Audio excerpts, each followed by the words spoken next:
Halo semuanya, selamat bertemu di pembelajaran online kimia kelas 10 IPA. Materi kita kali ini adalah bab 1 tentang pengenalan ilmu kimia.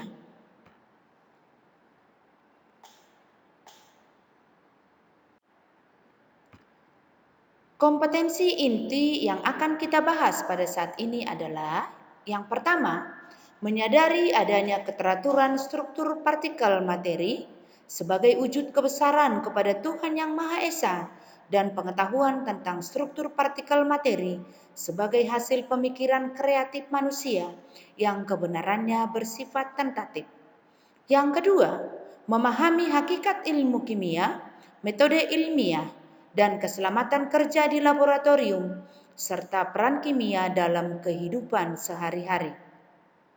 Yang ketiga, menyajikan hasil pengamatan tentang hakikat ilmu kimia, metode ilmiah, dan keselamatan kerja dalam mempelajari kimia, serta peran kimia dalam kehidupan sehari-hari. Yang pertama, pengertian dan ruang lingkup ilmu kimia. Anda tentunya sering mendengar istilah kimia. Apakah Anda memahami istilah tersebut? Sebagian besar orang mendengar kata kimia, yang ada di pikirannya adalah sesuatu yang beracun, berbahaya, dan mematikan. Apakah benar demikian? Sebenarnya tidak. Karena ilmu kimia itu dipelajari untuk meningkatkan kesejahteraan umat manusia. Dengan ilmu kimia, kita dapat mengetahui berbagai jenis materi penyusun kehidupan, baik yang berbahaya maupun yang tidak. Kimia itu sangat dekat dengan kehidupan sehari-hari. Coba pikirkan pada saat ini. Pada saat ini timbul atau sedang maraknya masalah pandemi COVID-19. Kita tahu bahwa para ahli di dunia sedang berlomba-lomba menggunakan ilmu kimia untuk menemukan vaksin agar bisa mengobati pasien yang terinfeksi COVID-19. Apakah kimia itu berbahaya? Tidak. Kimia itu sangat diperlukan dalam kehidupan sehari-hari. Anda merasa lapar karena di situ ada aktivitas di pencernaan Anda. Semua itu menggunakan ilmu kimia. Jadi apakah ilmu kimia itu?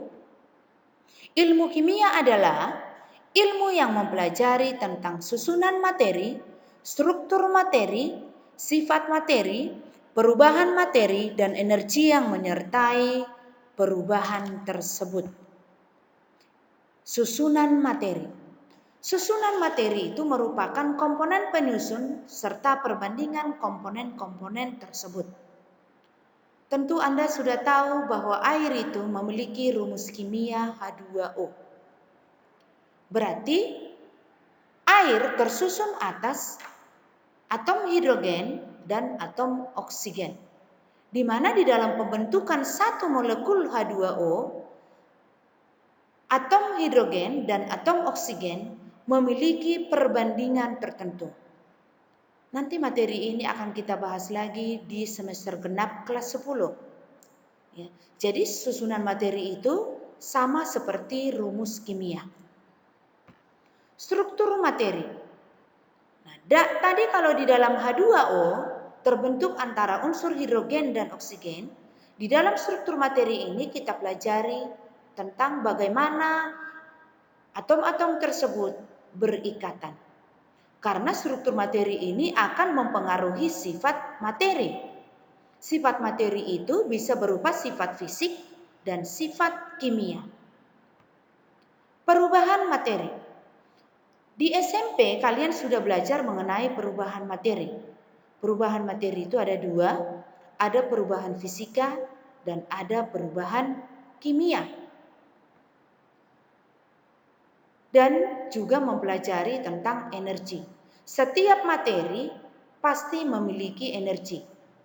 Ada yang disebut energi kinetik dan ada energi potensial. Di sini Bu Enti berikan struktur alotropi unsur karbon. Struktur alotropi unsur karbon.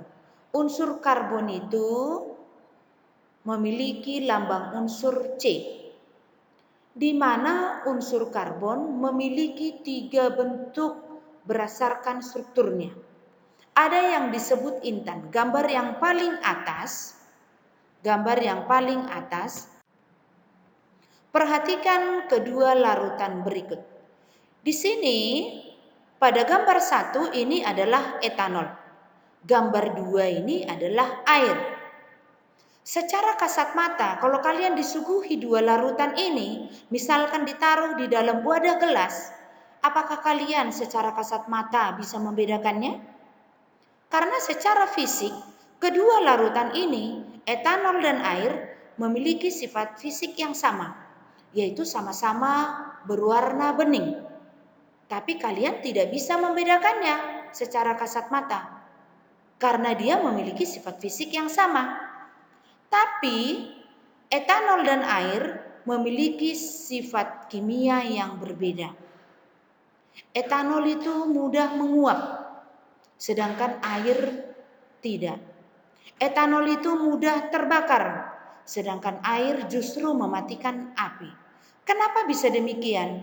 Karena mereka memiliki ikatan yang berbeda. Ikatan yang terjadi pada etanol, di mana rumus kimianya adalah C2H5OH. Ikatan antara karbon, hidrogen, dan oksigen memiliki ikatan yang kurang stabil.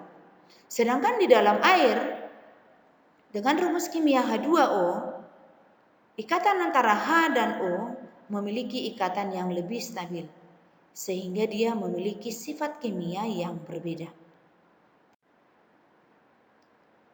Perhatikan ketiga peristiwa di bawah ini. Di sini gambar pertama ada kertas terbakar, gambar kedua besi meleleh, gambar ketiga tape yang terbuat dari singkong. Coba kalian perhatikan.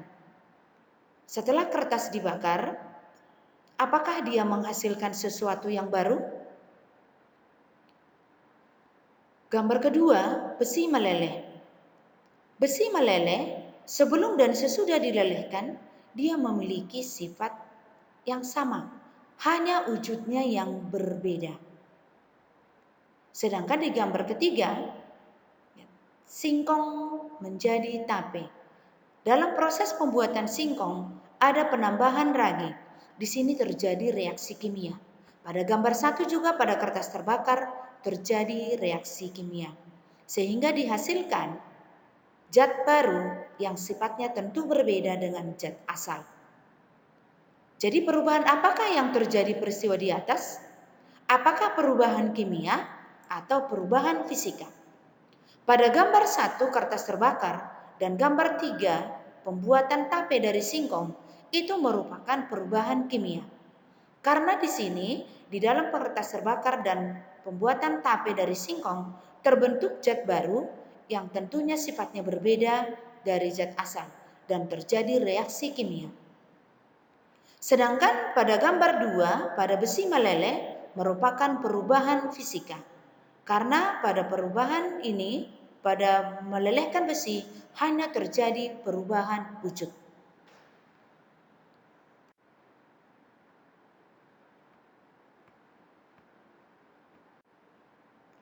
Di sini ada bahan-bahan dalam kehidupan sehari-hari. Ya, di sini ada peralatan mandi, peralatan di kamar mandi, ada yang kita sebut tadi diapet, ada baygon, pembasmi serangga, ada infus yang digunakan untuk orang sakit. Terbuat dari apakah bahan-bahan tersebut? Nanti kalian silakan ambil bahan-bahan apa saja yang tersedia di rumah Anda. Lalu bacalah bahan-bahan pembentuknya. Apakah berbahaya atau bermanfaat dalam kehidupan sehari-hari? Ya memang kalau tidak digunakan tepat sasaran seperti baygon itu sangat berbahaya. Kalau digunakan tidak tepat sasaran, tapi menjadi bermanfaat apabila digunakan untuk membasmi nyamuk yang ada di rumah atau membasmi serangga ataupun kecoa. Memang kalau kita lihat bahan dasarnya satu persatu, ya, mungkin ada yang berbahaya. Tapi setelah digunakan, diracik menjadi bahan yang lebih bermanfaat, maka akan bermanfaat dalam kehidupan sehari-hari. Jadi, mempelajari ilmu kimia itu menjadi sesuatu hal yang menarik dan enak untuk dipelajari. Cabang-cabang ilmu kimia. Ilmu kimia itu memiliki cabang-cabang ilmu pengetahuan yang sangat banyak, ya, yang banyak dipelajari sesuai dengan bidang-bidangnya. Ya, jadi kimia itu sangat penting untuk kita pelajari.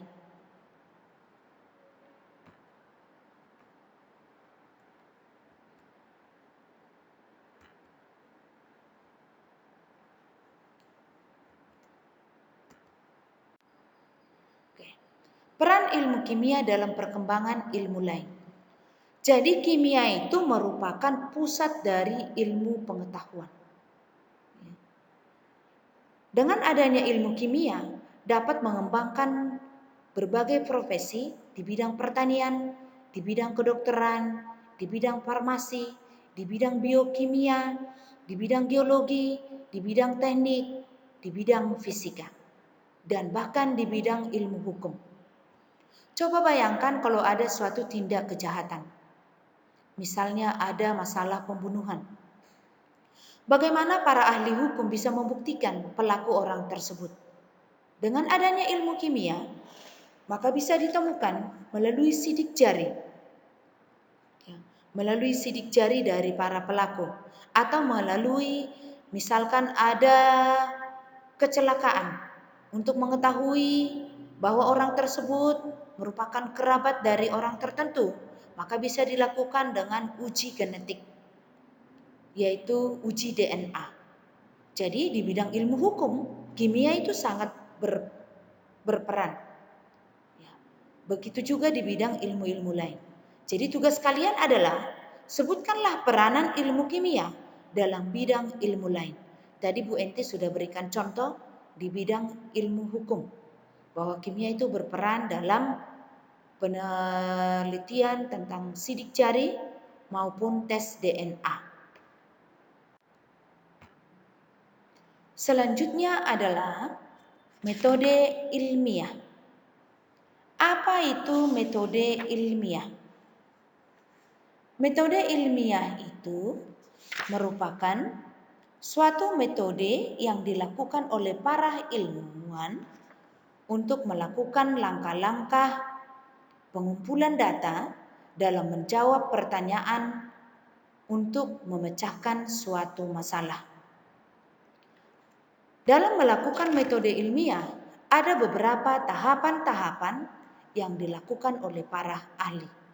Yang pertama adalah merumuskan masalah. Dalam merumuskan masalah, harus menggunakan kalimatannya singkat, jelas, dan spesifik. Gambaran jawaban data dan cara mengumpulkan datanya. Yang kedua, observasi atau pengamatan. Yang ketiga, hipotesis atau dugaan sementara. Yang keempat, eksperimen, percobaan. Yang kelima, kesimpulan. Di sini ada contoh kasus.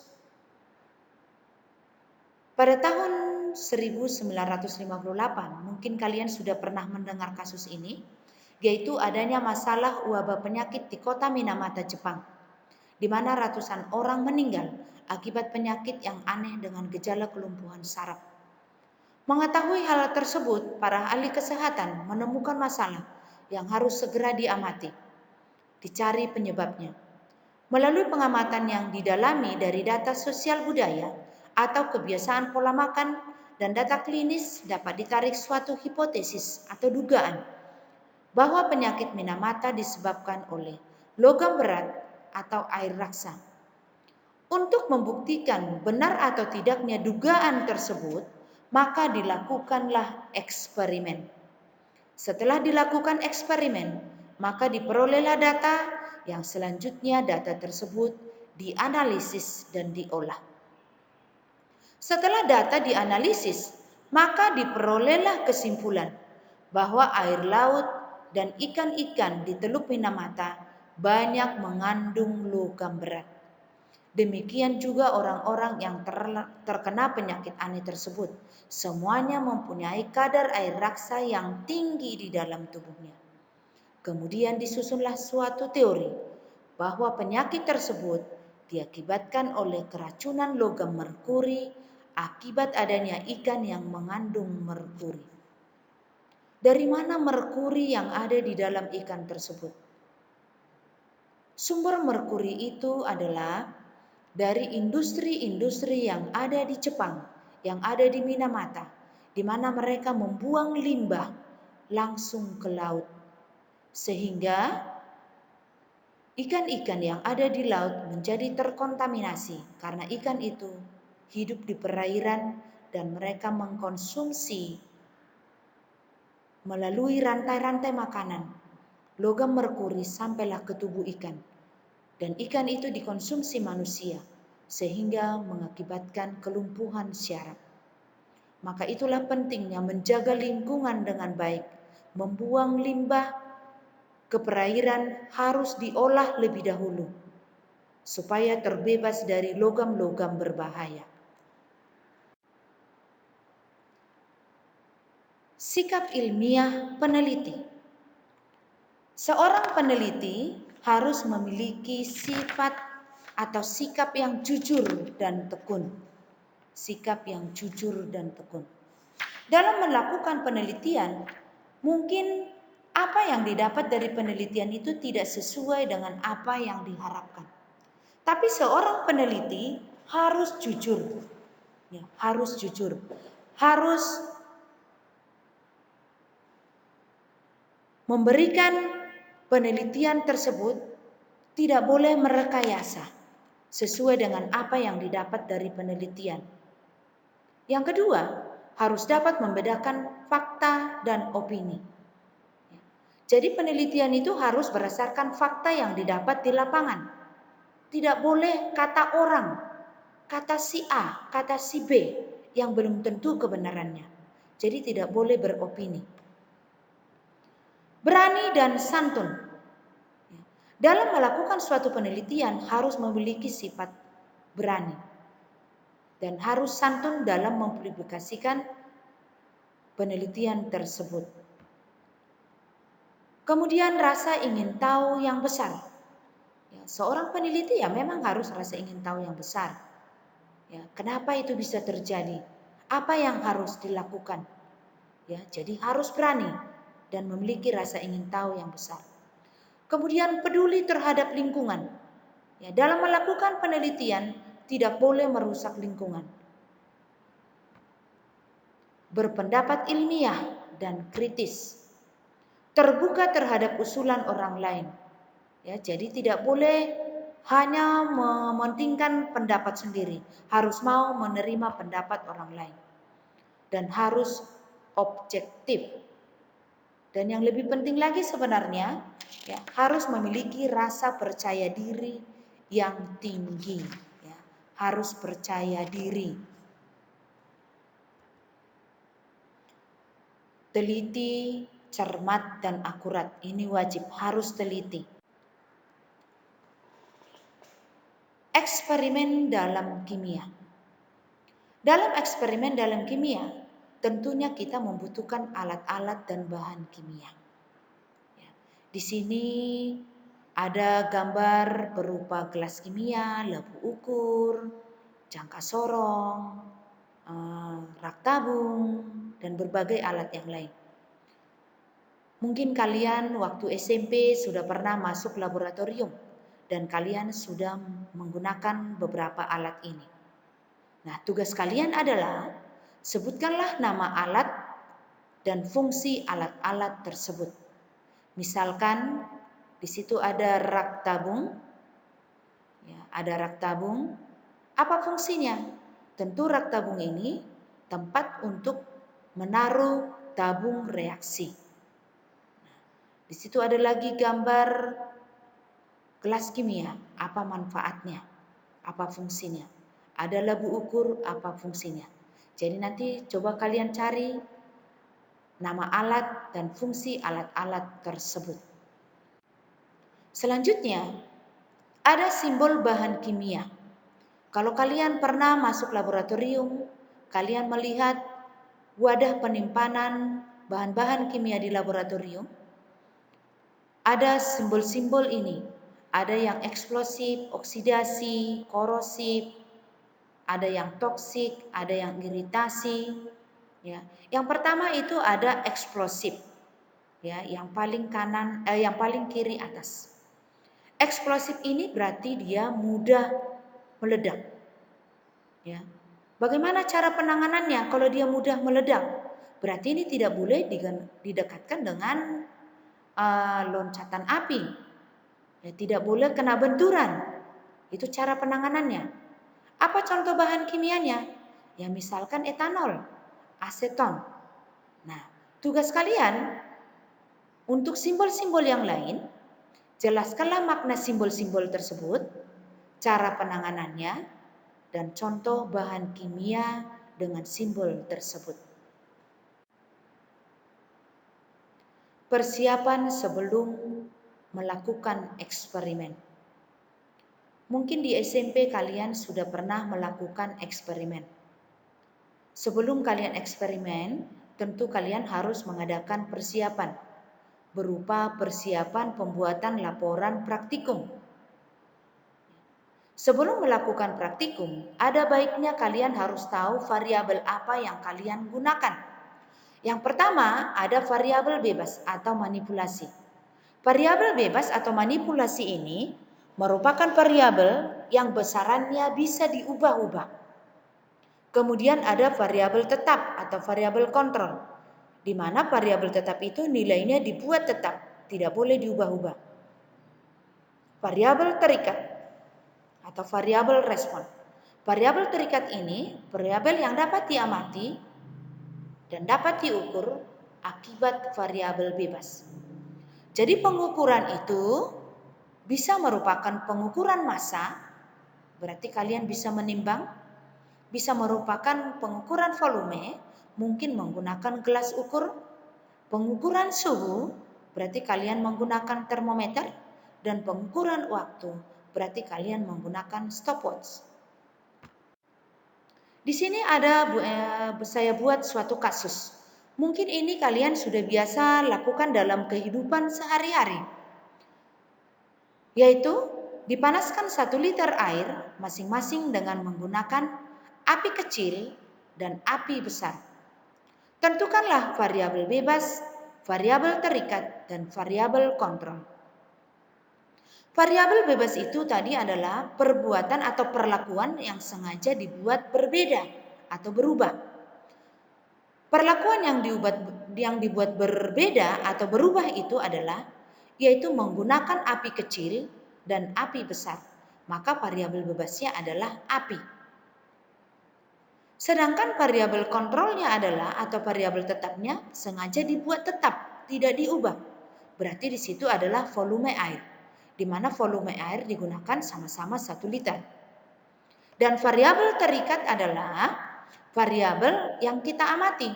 Tentu kalian kalau memasak air menggunakan api kecil dan api besar akan membutuhkan waktu yang berbeda. Menggunakan api kecil untuk menghasilkan suhu yang sama dengan api besar, tentu dengan api kecil akan membutuhkan waktu yang lebih lama.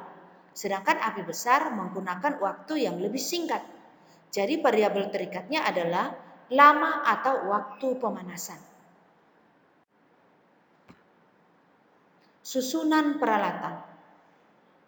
Kalau kalian masuk laboratorium, tentu kalian lihat bahwa di sana semua alat-alat itu sudah disusun dengan rapi. Sudah disusun di dalam lemari penyimpanan. Alat-alatnya disusun sendiri, bahan-bahannya disusun sendiri. Jadi semuanya memang harus tersusun dengan rapi. Selanjutnya bahan kimia berbahaya. Dalam penyusunan bahan kimia berbahaya juga harus dikelompokkan harus disusun dengan rapi. Jadi dia disusun berdasarkan kelas-kelasnya. Ada kelas 1, kelas 2, kelas 3, kelas 4, 5, 6, dan 7. Jadi bahan-bahan korosif tidak bisa dicampur dengan bahan-bahan yang mudah meledak. Bahan-bahan yang mudah menyala tidak bisa didekatkan dengan aliran listrik. Tidak bisa didekatkan dengan spiritus. Tidak bisa didekatkan dengan nyala api. Ya. Jadi harus dikelompokkan berdasarkan jenis-jenisnya. Beberapa petunjuk dan larangan di dalam laboratorium. Di sini yang saya buat adalah yang penting-pentingnya saja. Yang pertama yang pasti, letakkanlah hanya alat laboratorium yang diperlukan di atas meja kerja. Jadi kalau kalian ke laboratorium membawa tas, jangan sekali-sekali tas yang Anda bawa ke laboratorium diletakkan di atas meja kerja.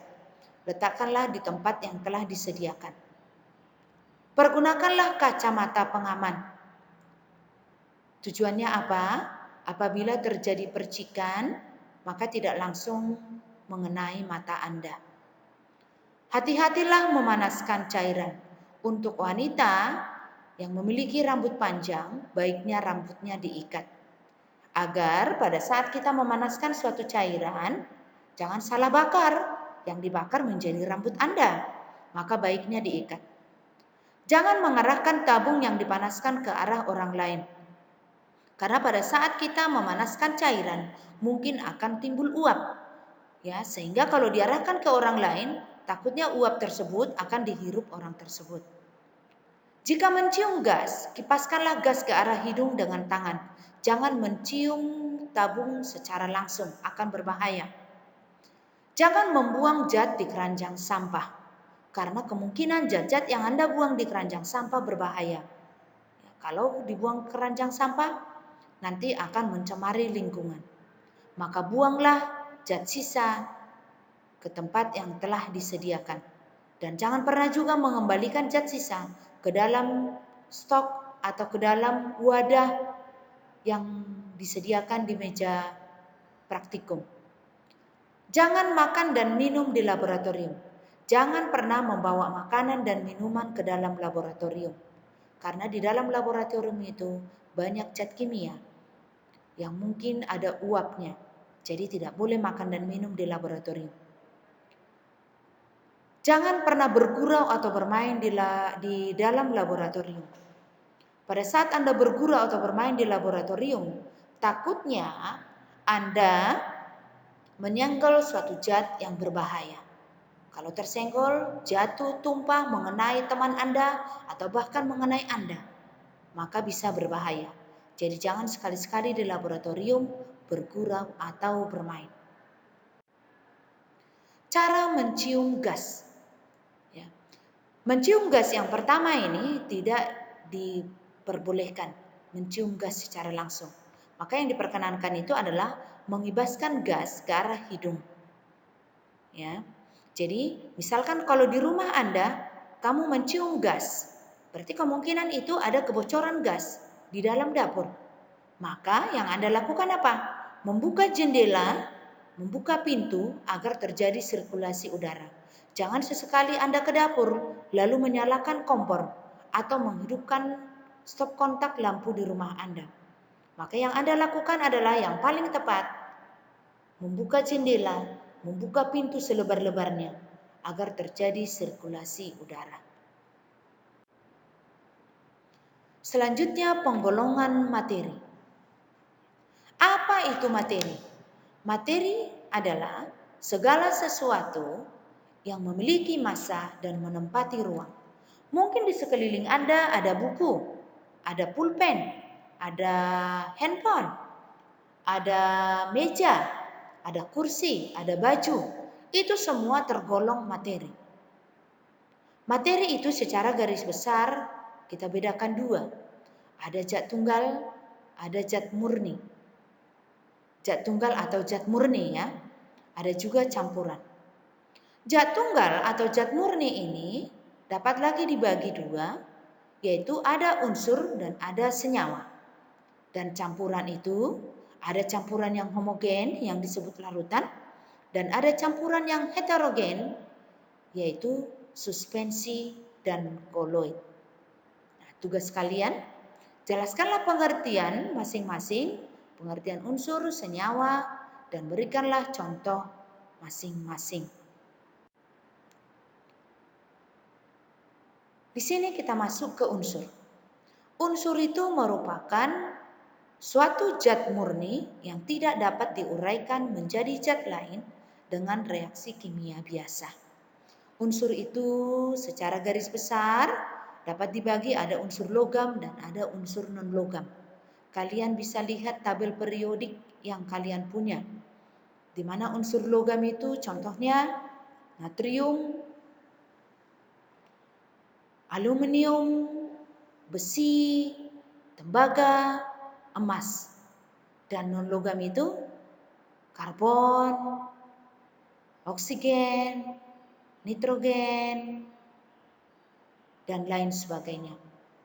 Partikel terkecil dari suatu unsur disebut atom. Sebuah atom terdiri atas inti atom yang dikelilingi oleh elektron. Ya, selanjutnya nanti ini akan kita pelajari di bab mengenai struktur atom. Selanjutnya senyawa. Senyawa itu merupakan zat tunggal yang terdiri atas dua atau beberapa unsur yang dapat dipecah-pecah lagi menjadi unsur pembentuknya dengan reaksi kimia. Contoh senyawa H2O. H2O itu merupakan gabungan dari dua unsur yaitu hidrogen dan oksigen dengan terbentuk secara kimia dan membentuk ikatan tertentu. Nanti kita pelajari ini tentang ikatan di bab ikatan kimia di kelas 10 semester ganjil ini juga. Jadi, sifat senyawa itu berbeda dengan sifat unsur-unsur penyusunnya. Jadi, seperti kita tahu, dalam H2O, hidrogen dan oksigen itu sama-sama gas. Tapi kalau dia membentuk air, ya H2O, H2O itu bisa berwujud padat, bisa berwujud gas, dan bisa juga berwujud cair. Dan tentunya sifatnya, sifat hidrogen dan oksigen berbeda dengan sifat air. Campuran. Campuran itu terdiri dari dua atau lebih zat yang masih mempunyai sifat zat asal. Misalnya larutan gula.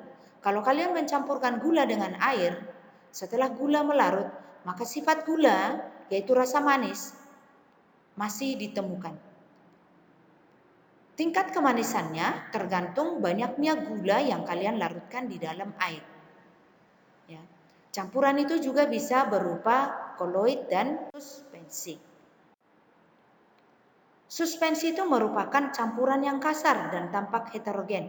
Contohnya ini, kalian mungkin pernah melarutkan kapur di dalam air. Kalau didiamkan, lama-lama kapur tersebut akan mengendap, sehingga bagian-bagiannya bisa dibedakan. Maka disebut dia campuran kasar dan tampak heterogen. Koloid. Koloid adalah campuran yang keadaannya terletak antara larutan dan suspensi. Secara makroskopis, koloid tampak homogen, tetapi jika diamati dengan mikroskop ultra akan tampak heterogen. Contohnya ini adalah santan. Kalau kalian memiliki santan, apakah kalian bisa membedakan komponen-komponennya? Secara kasat mata tidak bisa dibedakan. Tapi kalau kalian menggunakan mikroskop ultra, maka di situ komponen-komponennya akan bisa dibedakan. Jadi komposisi campuran itu tidak tetap. Misalkan tadi membuat campuran gula atau larutan gula. Ya. Dalam membuat larutan gula, bisa dicampurkan gulanya dengan perbandingan bermacam-macam. Kalau suka rasa larutan gula yang manis, maka ditambahkan gula lebih banyak. Kalau tidak suka rasa manis, maka ditambahkan gula yang sedikit. Maka komposisinya tidak tetap, di mana kadarnya biasanya dinyatakan dengan persen. Nah, dalam membuat laporan eksperimen, ya, ada beberapa yang harus dipersiapkan dalam membuat laporan. Pertama, di dalam laporan itu harus dituliskan judul, tujuan, dasar teori, alat dan bahan, cara kerja, Hasil eksperimen ini bisa berupa data pengamatan atau hasil percobaan, kemudian pembahasan atau analisa data, bisa berupa tabel, grafik, atau fakta. Setelah dianalisa, barulah disimpulkan. Jadi di sini termasuk langkah-langkah ilmiah tadi atau metode ilmiah. Pemisahan campuran. Jadi tadi campuran itu terdiri minimal dari 2 komponen, yaitu ada zat terlarut dan ada zat pelarut. Seperti larutan gula, terdiri atas zat terlarutnya adalah gula dan zat pelarutnya adalah air. Setelah dibuat larutan gula, apakah komponen-komponennya itu bisa dipisahkan kembali? Ya, bisa. Ya, bisa dipisahkan. Ada beberapa macam pemisahan campuran. Di sini ada Ibu buat ada 11. Mulai dari filtrasi sampai sentrifugasi. Tugas kalian adalah jelaskanlah dan berikanlah masing-masing contoh tentang pemisahan campuran ini. Di sini Ibu berikan contoh filtrasi, penyaringan.